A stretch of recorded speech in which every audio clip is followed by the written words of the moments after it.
Heureuse de vous retrouver sur Malikounda Fondé TV. Mesdames et messieurs, bonjour à toutes et à tous et bienvenue dans ce flash d'information. Au sommet de ce jeudi, la cité Amadou Koufa, sanguinaire solidaire de l'Imama. Projet de la nouvelle constitution au Mali, l'UNTM affirme son adhésion et demande à soutenir les initiatives de rénovation politique, économique, démocratique et sociale.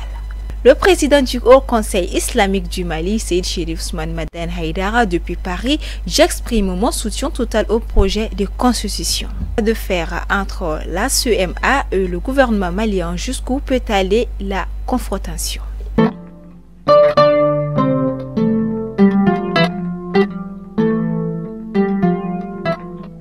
Ce matin a eu lieu le livre-échange de l'association Articole à la Bibliothèque nationale de Hamdalaye et l'ouverture officielle est prévue ce soir à partir de 16 h. L'activité que voici s'intitule les livres-échanges. Et les livres-échanges, c'est un événement que nous avons initié il y a 3 années de cela. Comme vous le voyez si bien, nous sommes à la 3e édition. Et nous avons commencé la première édition au Niger et nous avons continué les éditions à Bamako ici.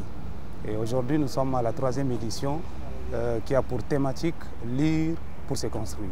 C'est une activité qui tend vers l'international. Nous voulons en faire vraiment une activité internationale à partir du moment où déjà Articole est une association qui a vu les jours au Bénin. Elle a commencé à grandir vers le Niger et elle a parachuté à Bamako ici. Donc ça veut dire que nous avons pour ambition de faire une jonction entre tous ces pays-là, que ce soit le Bénin, le Mali, le Niger ou même le Burkina, etc. Si possible, d'autres pays vont rejoindre la danse. Nos attentes, c'est surtout que le public puisse profiter de cette occasion-là. C'est une opportunité qui est rare, qui ne revient qu'une seule fois dans l'année. Pendant les livres-échanges, durant ces 3 jours, 9, 10 et 11 mars, nous avons des séries d'ateliers de formation avec des élèves dans certains établissements, notamment le lycée Collège Moderne de l'Union. Conduire un atelier de lecture avec 10 élèves, et tout en respectant le genre, 5 filles et 5 garçons. Initier cette année des médiations culturelles avec toujours les élèves. Toujours est-il que nous voulons vraiment une forte implication des élèves pour qu'ils puissent grandir avec ce goût de la lecture, avec cet amour de la lecture. Vous savez, les livres-échanges, ce n'est pas que les livres, mais c'est une jonction entre la littérature et les arts et la culture. Parce que pour nous, les deux cheminent ensemble. Et pour notre propre intérêt, la littérature et les arts et la culture doivent vraiment cheminer ensemble pour donner quelque chose de consistant. Moi, je suis très content, le livre-échange. Vous savez, nous sommes là pour la promotion du livre et de la lecture. Et très souvent, nous installons même chez nous ici des associations qui s'occupent de la formation des jeunes, de la lecture, et qui mènent des activités pour que nos enfants aiment le livre. Et le libre-échange va dans ce sens-là. Et vraiment, j'encourage toutes les associations, toutes les fêtières du livre, de venir à la bibliothèque. Nous allons les recevoir avec beaucoup de références, avec beaucoup de joie. Oui, je participe à l'activité Livre-Échange parce que nous sommes en partenariat avec Articole. Nos attentes, c'est que le livre soit promis, qu'on fasse plus de promotion pour la lecture et que les gens puissent venir échanger leurs livres. Donc je crois que c'est intéressant, c'est déjà une attente pour nous, que le livre soit promis, que la lecture soit promise au Mali. Mesdames et messieurs, comme je vous le disais dans les titres, dans un communiqué publié lundi le 6 mars 2023, l'Union nationale des travailleurs du Mali, l'UNTM, donne son quitus au projet de nouvelle constitution au Mali. En plus d'affirmer son adhésion totale, la plus grande centrale syndicale des travailleurs du Mali a aussi demandé à l'Assemblée des structures de soutenir les initiatives de rénovation politique, démocratique, économique et sociale. Un soutien de poids qui vient changer la donne quant à l'inclusivité des réformes politiques et institutionnelles engagées par les plus hautes autorités de la transition.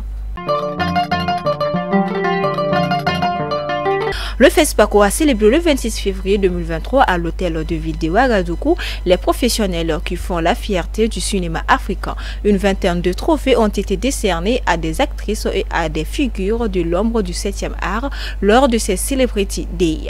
Parrainée par Salimatou Salambré, l'une des figures de proie de FESPACO et première présidente du commission d'organisation du festival.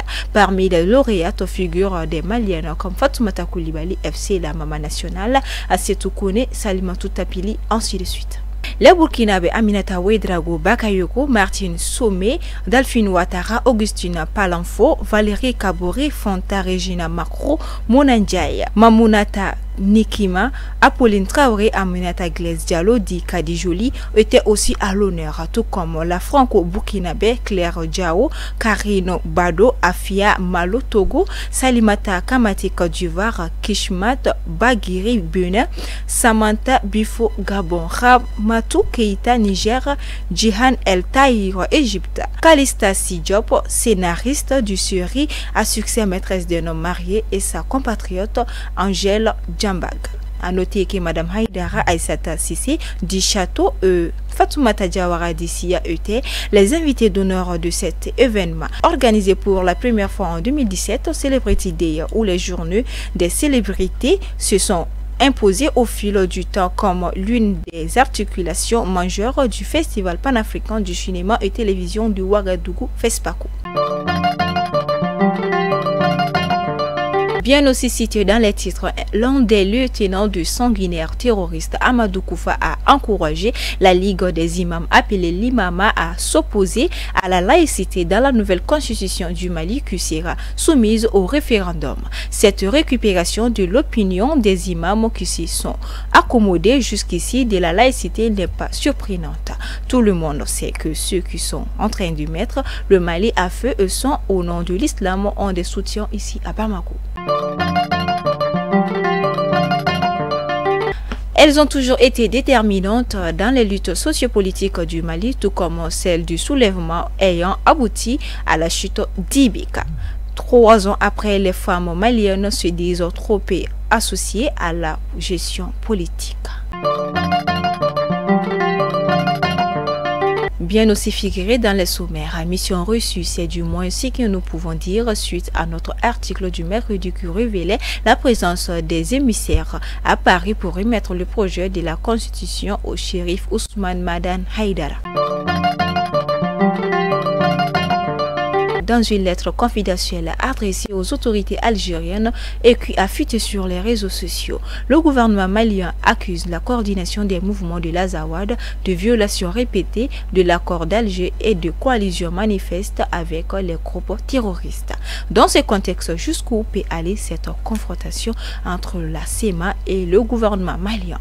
Quel avenir pour l'accord pour la paix? Et c'est à ces mots que s'achève ce flash d'information. Merci à vous pour votre adorable attention. On se dit à la prochaine, Inch'Allah.